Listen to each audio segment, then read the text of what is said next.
ओम नमः सिद्धेभ्यः। नमो अरिहन्ताणं नमो सिद्धाणं नमो आयर्याणं नमो उवज्झायाणं नमो लोये सवसाहं। लक्ष्मी निवास निलयं विलीन विलयं निधाय हरिवीरम् आत्मानुशासनमहं वक्षे मोक्षाय भव्यानाम्। आचार्य गुणभद्र स्वामी द्वारा विरचित यह आत्मानुशासन ग्रंथ है। श्लोक नंबर 225 कल हमने पढ़ा था। 224 और 225 दोनों श्लोकों में आचार्य देव ने निकट भव्य जीवों के परिणाम बताए हैं कि जो जीव जिसके संसार समुद्र का अंत निकट आ गया है, ऐसे जीवों के परिणाम कैसे होते हैं। यदि आपके मन में ऐसा प्रश्न है कि मैं मोक्ष मार्ग से कितना दूर हूँ, मोक्ष से कितना दूर हूँ, तो हमें ये श्लोक पढ़ करके इसके भाव को देख करके अपने परिणामों का एनालिसिस कर लेना चाहिए। श्लोक नंबर आज है 226, पेज नंबर 209, पेज नंबर 209, श्लोक नंबर 226। कहने वाले हैं आचार्य देव, गुणों से मंडित मुनिराज ही मुक्ति के पात्र हैं। मुक्ति के पात्र कौन हैं? गुणों से मंडित मुनिराज। मंडित माने क्या? हाँ, अलंकृत, पूरी तरह से बिल्कुल गुण, हाँ बिल्कुल पूरी तरह से जैसे शक्कर में गुण भरे रहते हैं ना, ऐसे गुण पूरे, जिसमें गुण आत्मा में, प्रत्येक आत्मा गुणों से साथ है, लेकिन बाहर से आपको लगना चाहिए कि गुणवान व्यक्ति होता है ना, गुणवान व्यक्ति, सर्व प्रसिद्ध, जगत प्रसिद्ध, इस तरह से गुणों से मंडित मुनिराज। ठीक है ना, पूरे जगत में जिनके गुण विख्यात हैं, दोष दिखाई ना दें, गुण ही गुण जिनमें दिखाई देते हैं, ऐसे गुणों से मंडित। कहते हैं ना अपन, जिसमें गुण ही गुण दिखाई देते हैं, अरे वो तो गुणों से मंडित है, पूरा गुणवान है। इस तरह से गुणों से मंडित मुनिराज वही वास्तव में मुक्ति के पात्र हैं। उपरोक्त गुणों से युक्त मुनिराज ही निश्चय से मुक्ति के पात्र है। यह बात आगामी छंद में कहते हैं। उपरोक्त गुण माने जो कल बात आई थी कि जो यम और नियम में क्या है, सदैव तत्पर रहते हैं। जो यम और नियम में सदैव तत्पर रहते हैं, महाशांत चित्त वाले होते हैं, देहादि बाह्य पदार्थों से जिनकी निवृत्ति हो चुकी है और निर्विकल्प दशा रूप परिणमित होते हैं, सभी जीवों के प्रति दया भाव रखते हैं, शास्त्रोक्त विधि से योग के अल्प आहार लेते हैं, जिनकी पूरी चर्या शास्त्रोक्त विधि के अनुसार होती है, निद्राजयी होते हैं, अध्यात्म के सारभूत आत्म स्वभाव का निश्चय करने वाले होते हैं, निरंतर आत्मानुभव में मग्न होते हैं। ऐसे उपरोक्त गुणों से युक्त मुनिराज ही निश्चय से वास्तव में मुक्ति के पात्र होते हैं, वही मुक्ति के पात्र हैं। ये बात यहाँ बोलने वाले हैं 226 में। बहुत अच्छी मुनिराजों की भक्ति आएगी, एक तरह से मुनिराजों का गुणगान होगा, पढ़ते हैं हम लोग। समाधिगत समस्ता सर्व सावध्य दूरा, स्वहित निहित चेता शांत सर्व प्रचारा, स्वपर सफल जल्पा सर्व संकल्प मुक्ता, कथमिह न विमुक्तिर्मार्जनं विमुक्ता। हे ग्राह्य अर्थों को जाने, हिंसादिक पापों से दूर, निज हित निहित चित्त है जिनका, इंद्रिय शांत हुई संपूर्ण, निज पर हितकारी वाणी है, हुए सर्व संकल्प विमुक्त, सर्व प्रपंच विहीन मुनीश्वर, क्यों ना पात्र बन होंगे मुक्त। सर्व प्रपंचों से रहित हैं, जगत के प्रपंच होते हैं ना, प्रपंच माने फालतू के काम, 5 तरह का पंच, वो प्रपंच कहलाता है। 5 तरह का, वो छल करना एक तरह का, तो वो प्रपंच कहलाता है। तो मुनिराज जगत के सब तरह के प्रपंचों से दूर है, सभी तरह के प्रपंचों से। अब कैसे होते हैं वो देखो। जो समस्त त्यागने योग्य और ग्रहण करने योग्य वस्तुओं का स्वरूप भलीभांति जानते हैं, हिंसादि सभी पापों से दूर हैं, जिनका चित्त आत्म कल्याण के कारणभूत सम्यक दर्शन ज्ञान चारित्र में स्थित है, सर्व इंद्रियों के विषयों से निवृत्त हो गए हैं, जिनके वचन स्व और पर का कल्याण करने वाले हैं, और जो समस्त संकल्प विकल्पों से रहित हैं, वे महापुरुष सर्व प्रपंचों से रहित होते हुए मुक्ति के भाजन अर्थात पात्र क्यों न होंगे, अर्थात वे निसंदेह शिव सुख के पात्र होंगे। बहुत ही अच्छी बातें हैं, देखो एक एक पॉइंट बहुत गजब का है। जो समस्त त्यागने योग्य और ग्रहण करने योग्य वस्तुओं का स्वरूप भलीभांति जानते हैं। मेन पॉइंट यहाँ है और उपादेय त्यागने योग्य और ग्रहण करने योग्य वस्तुओं को भलीभांति जानते हैं। कुछ श्लोकों के पूर्व एक श्लोक आया था इसी ग्रंथ में बहुत अच्छा, जिसमें एक बहुत अच्छी बात ये आई थी कि गुण ग्रहण करना है या दोष को त्यागना है, तो गुण के पीछे मत भागो, दोष के पीछे मत भागो, उसके कारणों को जानो। किसको जानो? कारणों को। यदि आपको गुण ग्रहण करना है तो उस गुण के कारण क्या क्या है उसे जानो। अगर कारण समझ में आ गया ना, कारण पे ध्यान दिया ना, तो कार्य अपने आप प्रकट होता है। आप देखना कभी भी शुद्धात्मा जो कारण परमात्मा है, उस शुद्धात्मा का आश्रय लेते हैं, तो कारण परमात्मा का आश्रय लिया तभी तो कार्य परमात्मा प्रकट होता है कि नहीं होता? ऐसे ही प्रत्येक गुण में लगा लेना।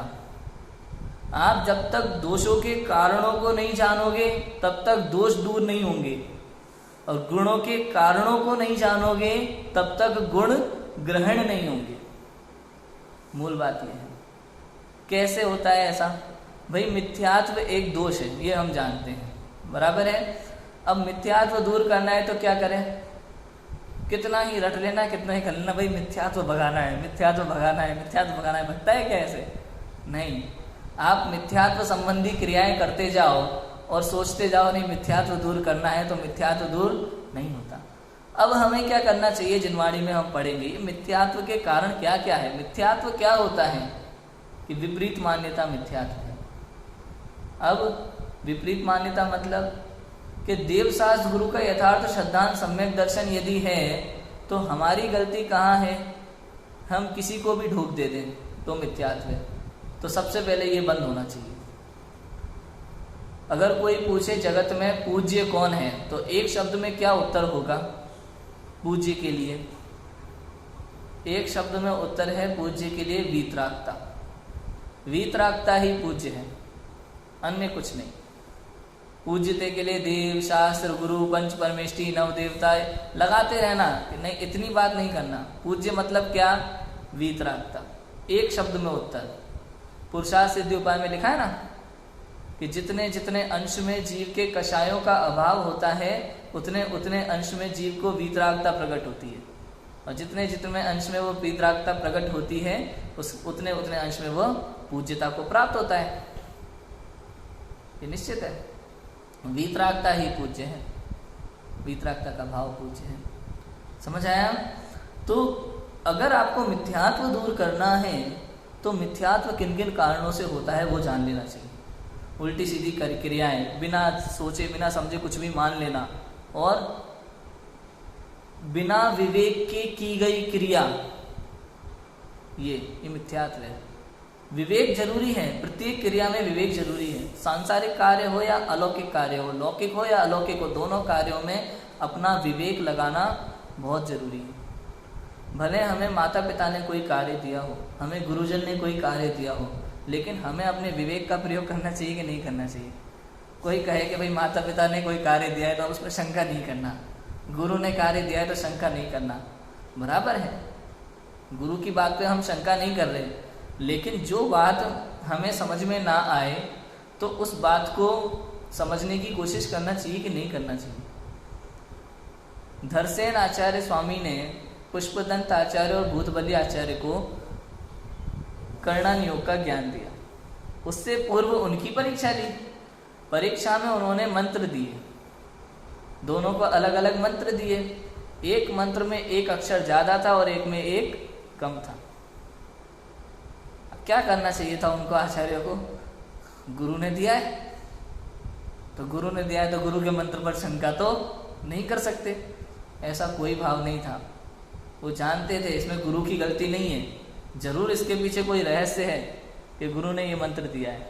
उन्होंने अपनी बुद्धि से उस मंत्र को ठीक किया और गुरु के पास पहुंचे, तभी तो परीक्षा में सफल हुए।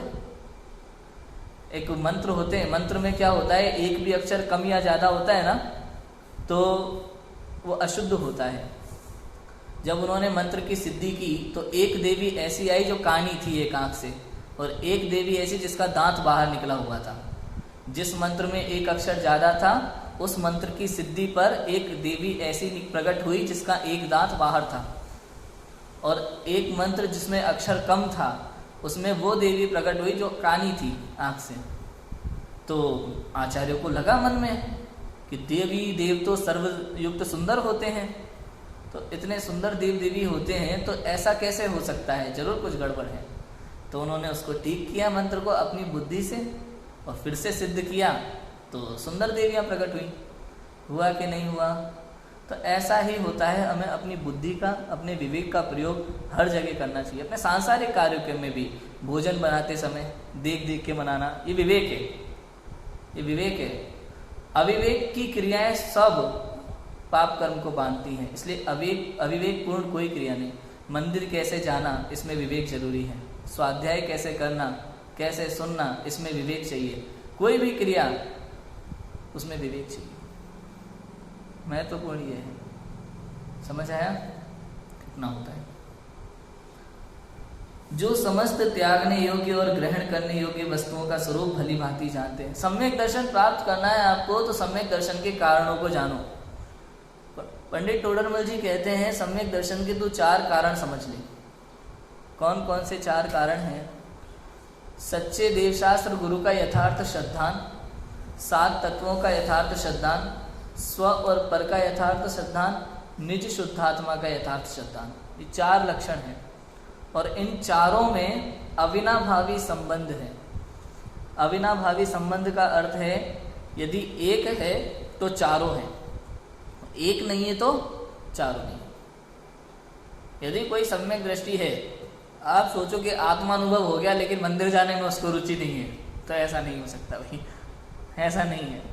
ज्ञानी जीवों को देवशास्त्र गुरु के प्रति अपार भक्ति होती है, अपार भक्ति देवशास्त्र गुरु के प्रति बहुत भक्ति का भाव होता है।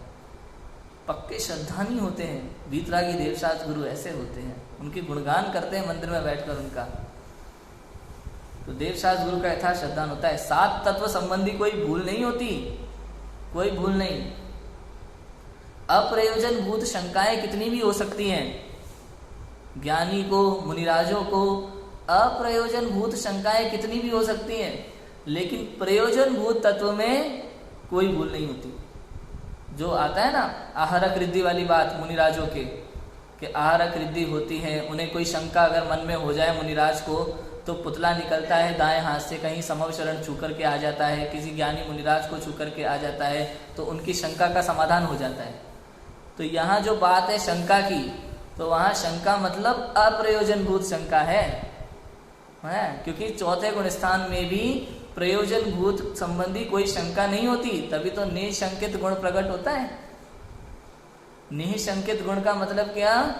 कोई शंका नहीं है। अब तो जो 7वें 6वें गुण स्थान वर्ती मुनिराजों को भी आहारक रिद्धि में जो शंका वाली बात है, मतलब उसका क्या है? अप्रयोजन भूत, मतलब कर्णानियोग संबंधी, कर्णानियोग संबंधी, तो वो अप्रयोजन भूत शंका। समझ में आया? क्लियर है?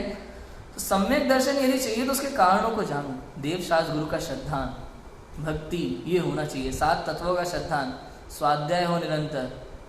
नहीं, आत्मा आत्मा रखने से सम्यक दर्शन हो जाए ऐसा नहीं है, बराबर है? करने से नहीं होता। सम्यक दर्शन किया नहीं जाता, होता है। आप सोचो सम्यक दर्शन करेंगे, सम्यक दर्शन करेंगे, सम्यक दर्शन करेंगे, करने से नहीं होता, ज्ञायक ज्ञायक रटने से भी नहीं होता, कुछ नहीं होता। अंदर से अनुभव होना चाहिए, अनुभव होना चाहिए आत्मा का। इसकी प्रोसेस है पूरी, सम्यक दर्शन की भी एक विधि है, एक तरह से विधि पता है कैसी है सम्यक दर्शन की? पंडित बनारसी दास जी ने लिखा ना नाटक समय सार में, वस्तु विचारत ध्यावती मन पावी विश्राम, रस स्वादत सुख उपजी अनुभव या को नाम। अनुभव का संदेह, अनुभव क्या होता है? वस्तु विचारत ध्यावते, पहले आप वस्तु का खूब विचार करो, खूब चिंतन करो, ऐसी है ऐसी है ऐसी है, खूब कर लो जितना करना है विचार, जितना दुनिया भर में घूमना है घूम लो। लेकिन एक बार निर्णय पक्का हो जाए ना कि हाँ ऐसा ही है, तो फिर मन पावे विश्राम। अब मन के विकल्पों को त्याग दो, जितने विकल्प करना था आपने कर लिए, जितना विचार करना था कर लिया, अब विकल्पों को विश्राम दे दो। अब मन पावे विश्राम, जब विकल्प विश्राम हो गए ना, फिर रस स्वादत सुख उपजे, उसके बाद बस आनंद लो। फिर जो अतीन्द्रिय आनंद आता है, जो निर्विकल्प होने के बाद जो आनंद आया, अनुभव या को नाम, वो अनुभव है। तो ऐसे गुणों का ग्रहण होता है। पहले आप उसके कारणों को जान लो पूरा, क्या क्या कारण होते हैं, और दोषों का भी त्याग ऐसे ही होता है। कारण पता चलना चाहिए दोषों का हमें, कारण नहीं पता चलेगा ना तो दोष दूर नहीं होगा, ये बात समझ लेना चाहिए। भाई दुकान खोलते हैं तो दुकान खोलते समय ऐसे हाथ से ऐसे ऐसे करते हैं, ऐसी कई मिथ्या मान्यताएं हैं हमारे जीवन में। घर के बाहर वो काला काला वो लगा देते हैं, बुरी नज़र वाले तेरा मुंह काला, गाड़ियों पे लगाते हैं, सब कुछ होते हैं। आप सोचो एरोप्लेन वाले ना कभी पूजा पाठ नहीं करते, नए हवाई जहाज खरीदते हैं तो उसके लिए पूजा पाठ करें, कोई जूता लटकाएं या फिर कोई काला वो कस करें, ऐसा कुछ नहीं करते। लेकिन फिर भी कितने कम एक्सीडेंट होते हैं। विदेशों में ये सब कुछ नहीं होता है। अपने इंडिया में हर ट्रक पे आपको लिखा मिल जाएगा और वो जूता लटका मिल जाएगा, सब होता है, फिर भी एक्सीडेंट होते हैं। लेकिन फिर भी विवेक नहीं जागृत होता कि ये सब क्रियाएं अयोग्य क्रियाएं हैं, इनका कोई अर्थ नहीं है। एक्चुअली हम कोई भी क्रिया करते हैं ना जीवन में, तो उसके लिए प्रश्न हमारे मन में होना चाहिए। हमें पता होना चाहिए कि जो हम कर रहे हैं वो क्यों कर रहे हैं, इसका कारण क्या है, पता करना चाहिए शुरू से ही। ऐसा नहीं कि लोगों ने कह दिया और करे जा रहे हैं। कोई कहे भाई मंगलवार को बाल मत कटाओ, शनिवार को तेल मत खरीदो, क्यों मत खरीदो भाई, तो उसका जवाब नहीं होता। ऐसी बहुत सी मिथ्या मान्यताएं हमारी तरफ ऐसे बहुत है एमपी में, एक एक बार के हिसाब से मिथ्या मान्यताएं फिक्स है। तो ये सब जब ये कारण है, दोष के कारण है। अब इन कारणों का पता नहीं है तो दोष दूर नहीं हो सकता। ये सब करे जाओ और फिर सोचो हमें सम्यक दर्शन हो जाएगा, तो नहीं हो सकता। संयम प्रकाश में इन सब का पूरा वर्णन लिखा हुआ है, बराबर है, ऐसा होता है। तो जो समस्त त्यागने योग्य और ग्रहण करने योग्य वस्तुओं का स्वरूप भलीभांति जानते हैं, ये लाइन है मेन। मुनिराज कैसे होते हैं? हे उपादेय को भलीभांति समझते हैं, क्या चीजें त्यागने योग्य हैं वो भी जानते हैं, और क्या ग्रहण करने योग्य हैं इसका भी उनको जानते हैं। अच्छा, राग आदि त्यागने योग्य है कि ग्रहण करने योग्य है? बाहर की चीजें तो समझ में आने लगी है ना, लेकिन सबसे बड़ी प्रॉब्लम तो ये है कि पुण्य है इस बात को कौन स्वीकार करे। पुण्य त्यागने योग्य है कि ग्रहण करने योग्य है, इस बात को कौन स्वीकार करे बताओ। ये तो गुरुदेव हैं जिन्होंने डंक की चोट पे ये बात कही है, नहीं तो कौन कह सकता था इस बात को, कोई नहीं जानता था इस बात को। केवल क्रिया में ही तो धर्म था ना। शुभाचार धर्म बनकर बैठा चुपचाप था, शास्त्र ज्ञान में ही माना मुक्ति का माप था। कितनी गजब की बात है ये। वीतरागी ज्ञान जागा तेरे ही प्रताप से गूंज उठा भारत सारा ओंकार नाद से।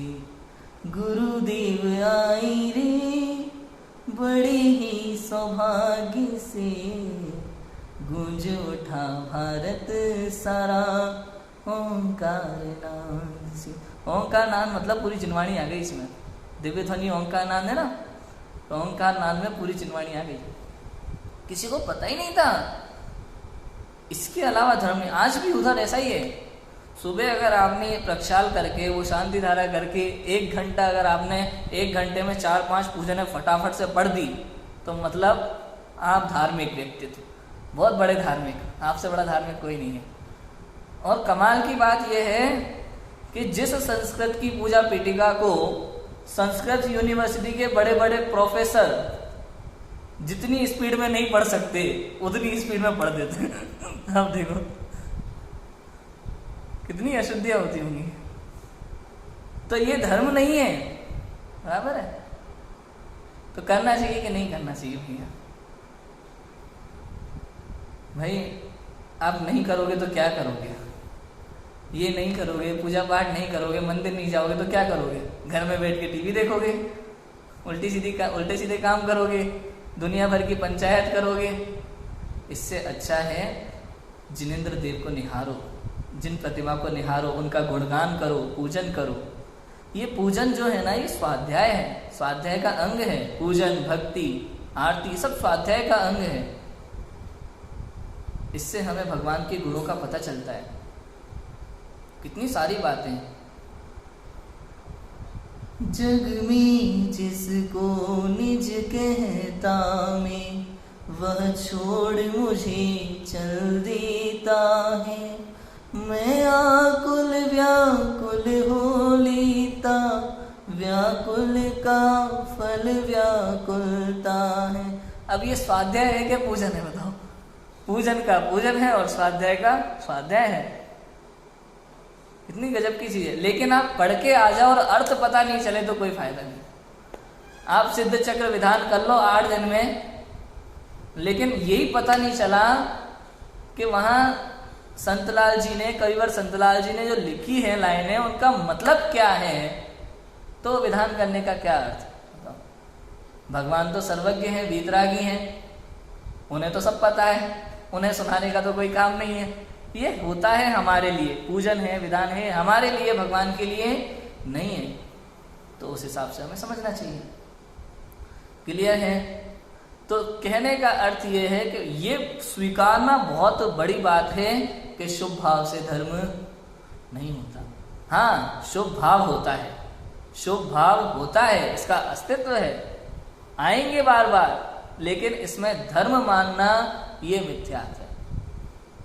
शुभ भाव आते हैं, मुनिराजों को भी आते हैं, तभी तो शास्त्र लेखन का कार्य होता है, उपदेश होता है। ये शुभ भाव ही तो है। छठवें गुणस्थान की सारी चीजें शुभ भाव ही तो है, अशुभ तो होता नहीं है। मुनिराज के अशुभ भाव नहीं होता बिल्कुल भी, या तो शुद्धोपयोग होता है या शुभोपयोग होता है, अशुभ नहीं होता। पंचम गुण स्थान में तीनों होते हैं, चौथे में तीनों होते हैं, और पहले में कितने होते हैं? पहले में 2 होते हैं, शुभ और अशुभ, ठीक है ना। और 7वें से ऊपर केवल शुद्धोपयोग। इसका पूरा एनालिसिस हमें करते रहना चाहिए। ये सब चीजें हमारे दिमाग में रहना चाहिए हमेशा, बड़ा आनंद आता है। तो ऐसे होते हैं मुनिराज जो समस्त त्यागने योग्य और ग्रहण करने योग्य वस्तुओं का स्वरूप भलीभांति जानते हैं। बताओ, पूजन करते हैं, भक्ति करते हैं, लेकिन ये पूजन भक्ति का जो शुभ राग है ना, इस शुभ राग को भी हे जानते हैं, अंदर में हे जानते हैं शुभ राग को भी। वास्तव में तो वे अतीन्द्रिय आनंद का वेदन ही करना चाहते हैं, अंतर में ही रहना चाहते हैं, अधिक से अधिक समय अंदर में बिताते हैं निर्विकल्प अवस्था में। किंतु बाहर आते हैं तो देवशास्त्र गुरु की भक्ति का भाव भी आता है। तभी तो कुंद आचार्य की 10 भक्ति आदि ग्रंथ है कि नहीं है? ये सब चीजें हैं। मंगलाचरण लिखा तो मंगलाचरण में भक्ति की कि नहीं की? प्रवचन सार में किया ना, पंच परमेष्टियों को नमस्कार किया कि नहीं किया? तो मंगलाचरण किया तो भक्ति की। तो ये भाव आता है, ऐसा नहीं है कि नहीं आता। तो लेकिन हे जानते हैं, तो हे उपादेय को भली भांति जानते हैं। जिनका चित्त आत्म कल्याण के कारणभूत सम्यक दर्शन ज्ञान चारित्र में निहित है। भैया यही आत्म कल्याण के कारण है मूल। तो जब तक सम्यक दर्शन ज्ञान चारित्र नहीं है तब तक शुरुआत भी नहीं है, तब तक कहते हैं कि जैन भी नहीं है। जैन कौन? जो जिन आज्ञा को पाले, और जिन आज्ञा को मानना मतलब उस स्वरूप आचरण करना, उस स्वरूप आचरण करना मतलब सम्यक दर्शन हो जाना। जब तक सम्यक दर्शन नहीं है तब तक जैन नहीं है। व्यवहार से जैन अपन कहते हैं, नाम के आगे लगाते हैं, लेकिन वास्तव में तो जैन कौन है? सम्यक दृष्टि, जो जिन आज्ञा को मानता है, जो उस पर चलता है। बराबर। सर्व इंद्रियों के विषयों से निवृत्त हो गए मुनिराज, सर्व इंद्रिय विषयों से निवृत्त हो गए भैया। सब इंद्रिय विषय, कोई भाव नहीं है। आहार भी कल बताया था ना, आहार के लिए कितनी बातें की थी हमने, कितनी वो होती है वृत्ति परिसंख्यान, विधियां कितनी होती हैं, बहुत टाइट टाइट। नहीं मिले तो कोई चिंता की बात नहीं है, वो तो तप के लिए, शरीर की स्थिति के लिए कुछ आहार लेते हैं, भूख से बहुत कम। उसमें भी कई सारी नियम है, उसमें अंतराय के कितने भेद हैं बताओ। और वो कोई बच्चा रो जाए कहीं आहार के जाते समय तो आहार नहीं लेते। एक बालक भी अगर रोता मिल जाए ना तो आहार छोड़ देते हैं, लेते नहीं है। किचन में आप उनका चौका जो है, उस चौके में आप चाकू का इस्तेमाल नहीं कर सकते, उसका कुछ भी नहीं कर सकते, ऐसी कोई चीज़, गैस नहीं जला सकते, इस तरह का कोई काम नहीं होता है। बहुत ध्यान, एक एक चीज़ का बहुत ध्यान, बहुत शोध व्यवस्था होती है पूरी, वरना लौट जाते हैं वो। विधि मिलना ही सबसे बड़ी बात है पहले तो, उसके बाद के बाकी सारे नियम। नवधा भक्ति देखते हैं, नवधा भक्ति होना चाहिए। अपनी शर्तों पे आहार लेते हैं, अपनी शर्तों पे। इसलिए अपने यहाँ मुनिराज को भिक्षुक नहीं कहा।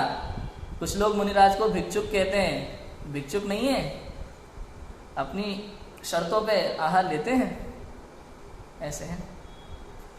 तो सर्व इंद्रियों के विषयों से निवृत्त होगा, और इंद्रिय विषयों की बिल्कुल कोई चाह नहीं है भैया किसी तरह भी। ग्रीष्म ऋतु शिखर के ऊपर, शीत मास दरिया के किनारे, चातुर्मास तरुतल ठाड़े, वे तो मगन रहे ध्यान में। इंद्रिय विषयों से बिल्कुल परे। कितनी ही गर्मी हो, कितनी ही सर्दी हो, चाहे वो पानी की बूंदे वृक्ष से कट कर शरीर पे गिर रही हो, कोई फर्क नहीं पड़ता, वे अपने आत्म ध्यान में मस्त। बागिन खा रही हो या स्यालिनी खा रही हो, चाहे सिगड़ी गरम गरम सर पे रखी हो या फिर लोहे के गरम गरम कंगन पहना रखे हो, वे अपने आत्म ध्यान में मस्त है। वो जो शुद्धोपयोग में मस्त है ना, वो शरीर जलता रहेगा, वे अपने आत्म ध्यान में आनंद में मग्न रहते हैं, अतीन्द्रिय आनंद का वेदन कर रहे हैं। बाहर से लोगों को लगता है, अज्ञानी जीव को, अज्ञानी जीव क्या कहते हैं, बेचारे मुनिराजों का क्या हो रहा होगा उस समय। अरे बेचारे नहीं है वो, तुम बेचारे करते करते रह जाओगे और वो आत्म कल्याण करके, अष्टकर्मों का नाश करके सिद्धालय में पहुंच जाएंगे। सोचो, वो नकुल सहदेव को जरा सा शुभराग आ गया था, मंदराग, जरा सा जेल हो गई 33 सागर की, 33 सागर की जेल। इसलिए कहा शुभराग भट्टी के समान है। वो लोहे की कंगन नहीं जला पाए, लेकिन वो जरा सा राग जला गया उन दोनों को, है कि नहीं। ये राग कितना बड़ा दुखदाई है। सर्व इंद्रियों के विषय से वे निवृत्त हो गए, जिनके वचन स्व और पर का कल्याण करने वाले हैं। भैया एक वचन भी यदि मुनिराज के मुख से निकला है तो वो जीव मात्र के कल्याण के लिए है, स्व और पर के आत्म कल्याण के लिए है। मुनिराज के वचन व्यर्थ नहीं होते, व्यर्थ नहीं होते। जो बात यदि उनने कही है तो उसका कोई ना कोई अर्थ अवश्य है। यहाँ तक कि आप ग्रंथ भी देखोगे ना, शास्त्रों में एक एक अक्षर का बहुत बड़ा महत्व है, बहुत बड़ा महत्व है। आप कभी वो तत्वार्थ राजवार्थ किया आचार्य अकलंक देव का, पंडित जी, तो तत्वार्थ सूत्र की टीका है। अब तत्वार्थ सूत्र में उस सूत्र में सम्यक शब्द लगाए तो क्यों लगाए, ज्ञान चारित्र लगाए तो क्यों लगाए, एक एक शब्द अगर वही शब्द रखा है तो क्यों रखा है, अगर वही विभक्ति लगी है तो क्यों लगी है, इस सब का कारण दिया है। मतलब ऐसा नहीं कि कुछ भी लिख दिया हो। कोई कहते भाई सम्यक शब्द नहीं लिखते, केवल दर्शन ज्ञान चारित्र मोक्ष मार्ग लिख देते तो क्या दिक्कत थी। तो पूरा कारण दिया है कि दर्शन ज्ञान चारित्र तो मिथ्या भी होता है, सम्यक लगाना जरूरी था। चारित्राणी लिखना जरूरी था, क्योंकि सम्यक दर्शन से अकेले से मोक्ष मार्ग नहीं होता, ज्ञान से अकेले से नहीं होता, चारित्र से अकेले से नहीं होता, तीनों की एकता है, इसलिए चारित्राणी लिखा है, बहुवचन किया है। और मोक्ष मार्ग बहुत सारे नहीं होते, मोक्ष मार्ग तो एक ही है, इसलिए उसको एक वचन लिखा है, मोक्ष मार्ग का। ऐसे हर चीज का कारण है, हर सूत्र का। तो आचार्य अकलंक देव की का जब पढ़ते हैं, ये सर्वात सिद्धि पढ़ते हैं अपन आचार्य पूज्यपाद स्वामी की, उसमें ये सब चीजें पढ़ने को मिलती हैं।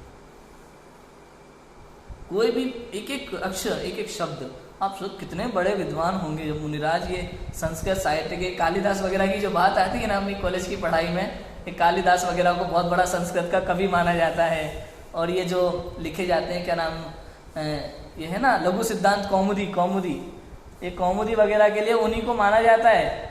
लेकिन वास्तव में ये कौमुदी में अपने पूज्यपाद आचार्य का बहुत बड़ा काम है। वो तो थोड़ी सी लिख के गए थे, बाकी का पूरा काम कौमुदी का भी पूज्यपाद आचार्य ने किया था, लघु सिद्धांत कौमुदी का। हाँ, जैन लघु सिद्धांत कौमुदी भी जो चलती है ना उधर, लघु सिद्धांत कौमुदी कॉलेज में, उसका भी पूज्यपाद आचार्य ने लिखा था बाकी बात का पूरा। लेकिन किसी को नाम भी नहीं पता अपने आचार्यों का। हम जानते हैं कि आचार्यों ने कितना बड़ा काम किया है, हर चीज में, हर फील्ड में काम किया है। अपने यहाँ आयुर्वेद के शास्त्र वगैरह भी हैं दिगंबर आचार्यों के, उसका वर्णन मिलता है। हाँ, नहीं, पूज्यपाद जी लिखा, हाँ, बहुत सारे आचार्यों के हैं ऐसे। इसलिए कहते हैं अपन को, तो जब हम अध्ययन करते हैं ना उधर कॉलेज की पढ़ाई में, उधर रिसर्च करते हैं ना, पीएचडी वगैरह करते हैं, तो पता चलता है हमारे आचार्यों ने क्या क्या काम किए, नहीं तो पता ही नहीं चलता। ऐसा होता है। तो जिनके वचन स्व और पर का कल्याण करने वाले हैं, और जो समस्त संकल्प विकल्पों से रहित है। भाई किसी भी तरह का कोई संकल्प नहीं होता उनके मन में, ये करना है या ये करना ही है, सब कोई संकल्प नहीं है, कोई संकल्प नहीं होता उनके, यहाँ जाना है वहां जाना है। अतिथि होते हैं मुनिराज, अतिथि माने जिनके आने जाने की कोई तिथि नहीं होती। तो आप सोचो कि भैया इतनी तारीख को वहां पहुंचना है, इतनी तारीख को वहां पहुंचना है, तो जल्दी जल्दी जाना पड़े, ऐसा कुछ भी नहीं है, कहीं जल्दी नहीं जाना। लोग कहते हैं दिगंबर मुनिराज इतने इतने किलोमीटर पैदल चलते हैं। भाई इतने इतने किलोमीटर चलने की कोई जरूरत नहीं है वहां। उनका मन करे अगर आज बिहार का, तो इस वृक्ष के नीचे बैठे थे यहाँ, थोड़ी देर जाके उस वृक्ष के नीचे बैठ गए, फिर जाके आगे बैठ गए। जरूरी नहीं है कि उनको 10-10 किलोमीटर चलना है या 100-100 किलोमीटर चलना है। मुनिराज श्रमण कहलाते हैं। श्रमण माने श्रम रहित, कोई परिश्रम नहीं करना उन्हें किसी तरह का, कोई परिश्रम नहीं, आत्म कल्याण के पुरुषार्थ में मग्न है बस, ऐसे मुनिराज है। संकल्प विकल्पों से रहित, किसी तरह के कोई विकल्प नहीं करते। हम लोग कितने माया जाल में उलझे हुए, विकल्पों के माया जाल में बैठे बैठे ये करना है वो करना है, दुनिया भर की चीजें दिमाग में चलती रहती हैं, कोई संकल्प नहीं, कोई विकल्प नहीं, निज आत्म अनुभव में मस्त, ऐसे दिगंबर मुनिराज। हमें मुनि बनने की भावना भानी चाहिए प्रति समय, भगवान बनने की भावना भानी चाहिए प्रति समय। बहुत भाव आते हैं, कभी कभी तो जिनालय में जिन प्रतिमा को देख करके बहुत भाव आते हैं। एक दिन मैं बैठा था यहाँ मंदिर में, जिन प्रतिमा के सामने दर्शन कर रहा था, शाम को बैठा था, तो प्रतिमा को देख करके बैठे बैठे भजन की लाइनें बनने लगी। बैठे बैठे कुछ भी बोलने का भाव आता है तो बोलो। हम लोग क्या करते हैं, जो किताबें हैं ना विद्वानों की लिखी हुई, बस वही पढ़ते हैं, भक्ति पढ़ी, आलोचना पाठ पढ़ा, वो सुना के चले आते हैं। अब किताब अगर हटा करके अपने हृदय से कुछ बोलो ना, तो नई रचना हो जाती है आपकी खुद की।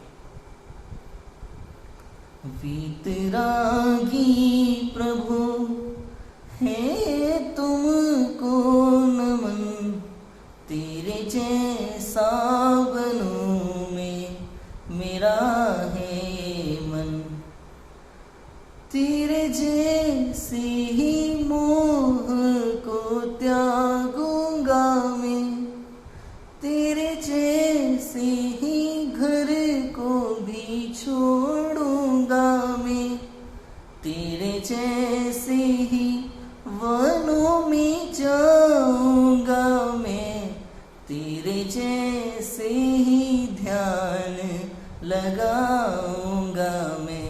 वीतरागी प्रभु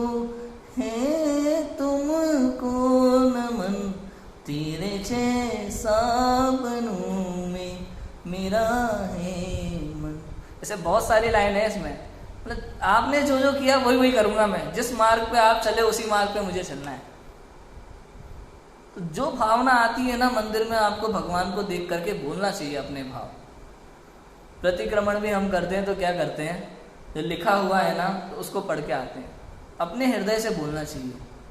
गलतियां हमें फील होना चाहिए कि मैं ध्यान नहीं रखता हूँ, मैं देख देख कर नहीं चला, मैं आज रोज का विचार रोज करना चाहिए। शाम को दिन भर में मैंने क्या क्या गलती की, आज मैंने उसका दिल दुखाया था, मुझे नहीं दुखाना चाहिए था। ऐसी सब गलतियां स्वीकार करो, उसके बाद में अगले दिन से ऐसा मैं नहीं करूंगा, इसकी पूरी कोशिश करूंगा। ये अपने हृदय से भी तो भाव आना चाहिए कि नहीं, कि खाली शास्त्र में पढ़ के सुनाना है। तो ये होना चाहिए वास्तव में। और बच्चों को भी हम सिखा सकते हैं ऐसे, बच्चों को कि भाई स्कूल में अगर किसी का दिल दुखाया है, किसी को कुछ गुस्सा किया है, नाराज है किसी से, तो वो सब भूल जाए। ऐसे बच्चों को छोटी छोटी बातें हम सिखा सकते हैं, तो वो भी ऐसे अपने मन से प्रतिक्रमण करना सीख जाएंगे। इसी का नाम उनके लिए उनकी भूमिका में प्रतिक्रमण है ना।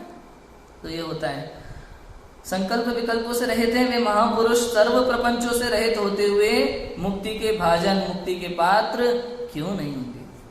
क्यों नहीं होंगे मुक्ति के पात्र वे? मुक्ति के भाजन क्यों नहीं होंगे? राग आदि से परे हैं, सर्व विकल्पों से रहित हैं, सर्व प्रपंचों से रहित हैं, आत्मकल्याण के कारणभूत सम्यक दर्शन ज्ञान चारित्र में स्थित हैं और सर्व इंद्रिय विषयों से निवृत्त हैं। ऐसे दिगंबर महामुनिराज हैं, त्रिलोक पूज्य हैं। ऐसे मुनिराज मुक्ति के भाजन अर्थात मुक्ति के पात्र क्यों ना होंगे? वे ही होंगे, निस्संदेह वे शिव सुख के पात्र होंगे। हम सब भी दिगंबर मुनिराज बनने की भावना भाएं और मोक्ष मार्ग में बढ़े, आत्मकल्याण करें। इसी मंगल भावना से भी की बात को प्राप्त करें। ओम नमः शिवाय।